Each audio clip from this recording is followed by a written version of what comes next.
Hey guys, welcome to Living Satisfied. My name is Ellie. Welcome to my channel. If you are new, press the subscribe button down below. I would say if you want to see more videos like this, but you probably don't want to see a ton of videos about grieving. Let's be honest, it's not the most joyful thing to talk about. But if you want to see more of my other videos that I post, let me know down in the comments below and make sure to subscribe. So this is part 2 of the series of grief. I lost my dad late May of 2018 of this year, and it's been really hard. At this point it's, I don't know, late July, and it has like just now like smacked me in the face that I lost my dad.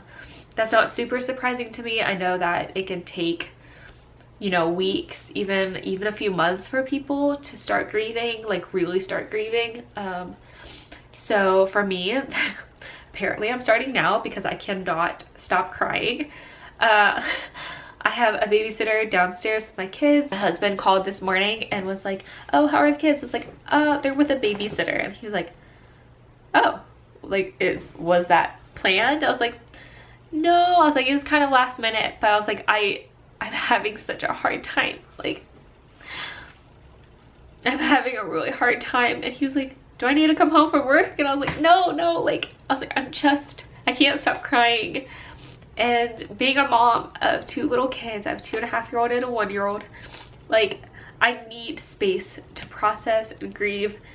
And it's really hard to do with 2 little ones. And so, not that we can really financially afford babysitters, but I don't really have a choice at this point. Like, I'm just a mess, and I want to get it out and not hold it in, because that's not going to make anything better. I want to talk a little bit just about like my experience with grieving with a baby and toddler. I'm sorry for the sniffles. Sorry for the congestion.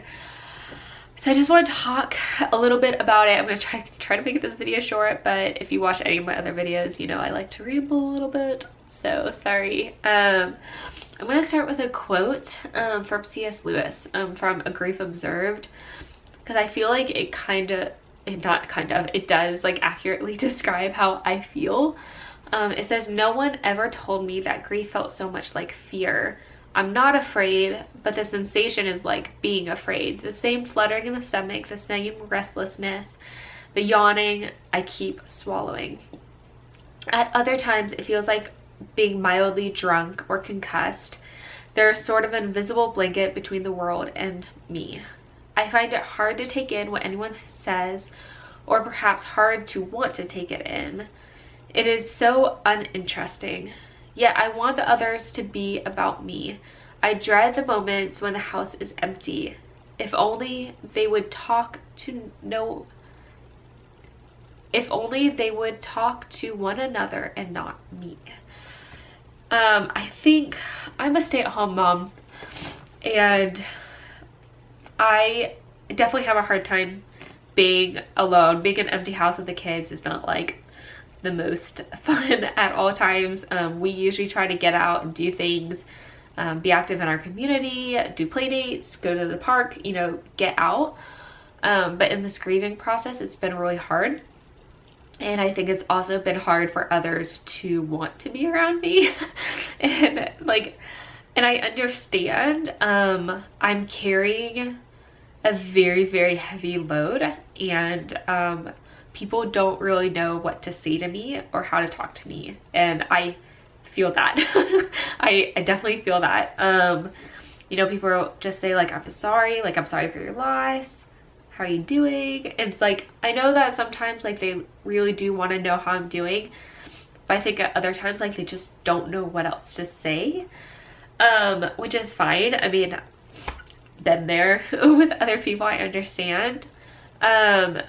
But in this process, so my dad passed away almost 2 months ago, and most of this time frame I felt pretty numb and just too busy to grieve and process. It's been really hard, you know, I watch other people like get away, or, you know, like be able to like take a few hours to themselves, and I'm like, I don't really have that option unless it's at like 8 o'clock at night. Like, my husband's great to help, but he's really busy too. We bought a house recently that we're renovating. We have a timeline. We have to finish certain renovations so that we can move in. As you can see, I'm not in my normal house. This is my parents' house, and we want to be out of the house relatively soon. It's been a blessing being here. It's been a blessing staying with my mom, especially during this first, you know, 2 months of grieving and the loss of my dad. But at the same time, like, we gotta keep moving, and so it's been really hard to like take time to grieve. I think the quote that I read to you at the very end, it says, "I dread the moments when the houses are empty. If only they would talk to one another, not me," is like a very accurate description of how I feel. I don't want to be alone. I fear being alone because I know that I start crying. I know that things become very real. I deal with anxiety and panic attacks anyways, like outside of any stressful situation going on, I deal with panic and anxiety anyways. And so everything is just really heightened right now. I feel very anxious. But at the same time, like, I know it's because I'm grieving. I know it's because I've had a big loss, so it's manageable. But that's very much how I feel. Like, I want people to be around, but I don't want them to talk to me. Like, the introvert in me just kind of wants to like have people around, but just be by myself at the same time. Like, if I could be in an empty house and then everyone's like hanging out outside and like I know they're there if I need them, but they don't actually ever come inside, like, that sounds good to me. It's just kind of the idea of like, I just want to feel secure, and that's really hard to do. At the same time, the beginning of the quote talks about how no one ever told me that grief felt so much like fear, and that it's not that you're necessarily afraid, but you have that sensation of being afraid. And I think especially with someone like me that deals with anxiety, and as a mom, and needing to still do things and get out and be with my kids, and like, I feel fear. Like, my heart will start racing. I'll feel scared. And after I read this quote, it really helped in the process of grieving, because it was like, grieving really does feel like fear. You start feeling these emotions so strongly that like your brain doesn't know what to do with them. Like, you just, like, it just hurts. Like, it physically hurts, and your brain just can't, like, the realist in you just can't quite grasp what it feels like. And the only thing that you can really relate it to is fear, at least in my experience. Is like, and over the past few days, I'll be out and about and I'll start feeling just overwhelmed, and I remind myself that like, grieving feels a lot like fear. It's not that I'm actually scared. It's not that, it's like I'm going to the grocery store or something. Like, I'm not doing anything out of the ordinary, but I feel these intense emotions, and I remind myself, like, Ellie, you're grieving. Ellie, you feel sad. Ellie, you're heartbroken. Like, you lost your dad. Like, these feelings, these emotions are good. You need to feel them. And most importantly, they're normal. Like, you're normal feeling these emotions. It's normal to feel incredibly sad. It's normal to feel anxious. It's normal to feel kind of out of control, and like, those are normal feelings. And I think,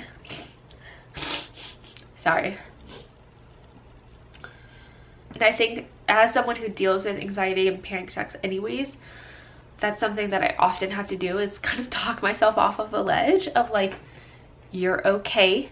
You are stable on the ground. You are safe. You're sound. It's just your emotions are taking over. It will pass. These feelings will pass. It will get better. And I have to remind myself of that. But it's so hard when you have two little ones. I think my goal is, hopefully that, there's moms out there that are watching this video that have also grieved or are grieving or are starting the process of grieving that are watching this.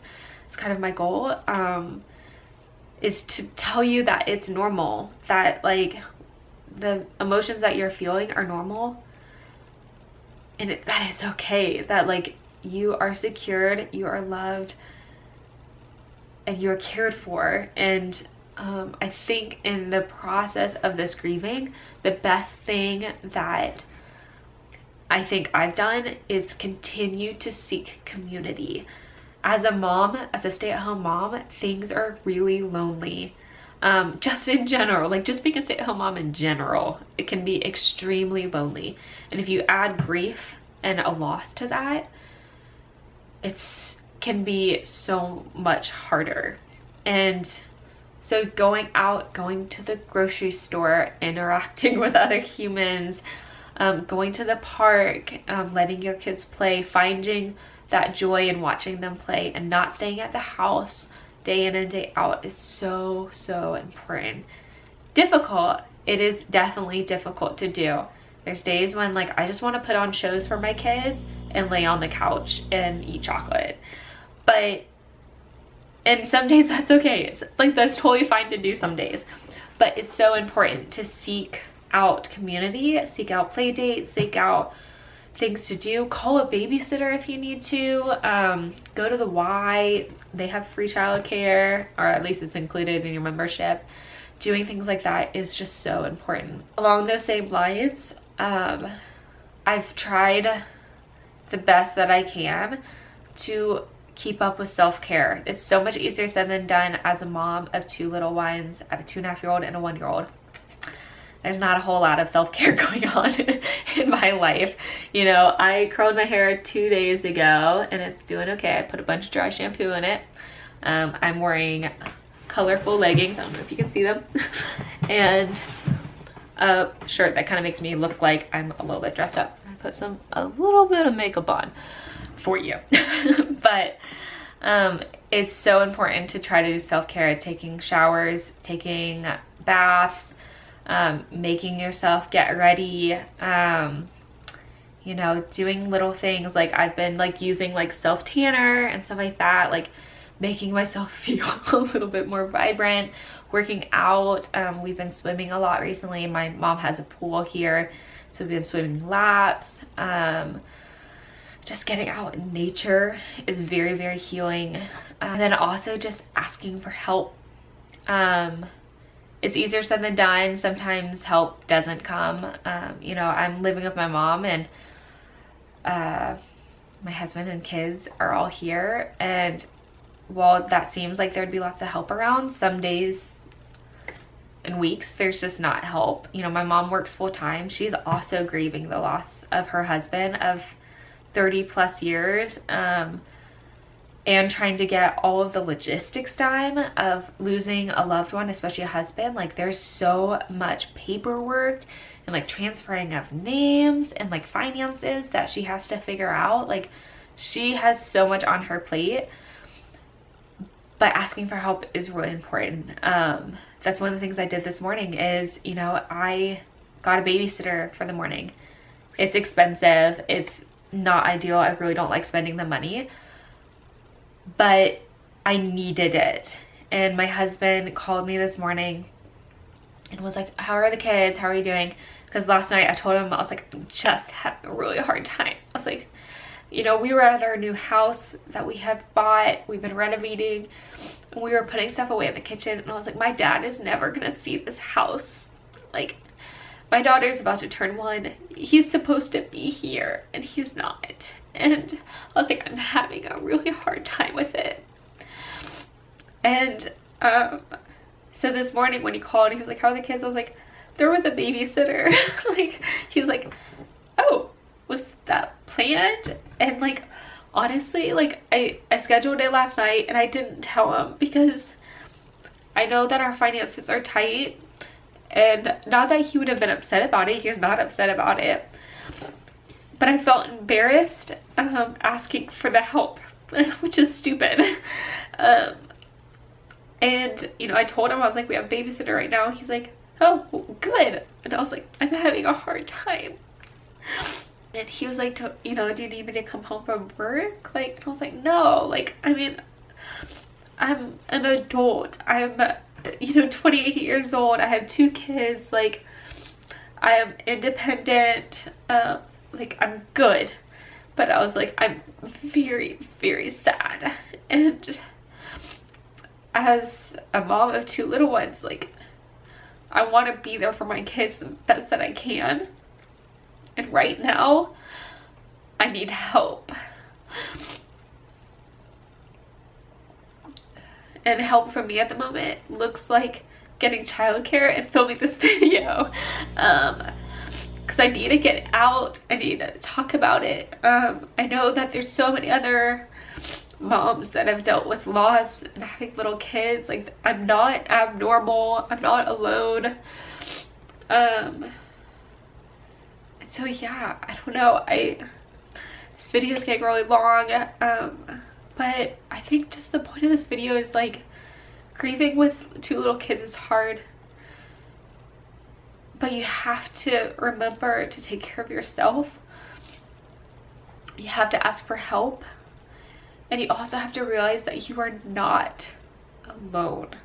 You're not alone. Like, you can find people that are dealing with the same stuff. I'm here if you want to write in the comments or direct message me. Like, I get it, and it's hard. It's so hard. But I know that thousands, millions of people have dealt with loss, have dealt with way more traumatic losses than I have. And they've been okay. They get over it. The hurt, the pain that you feel will lessen.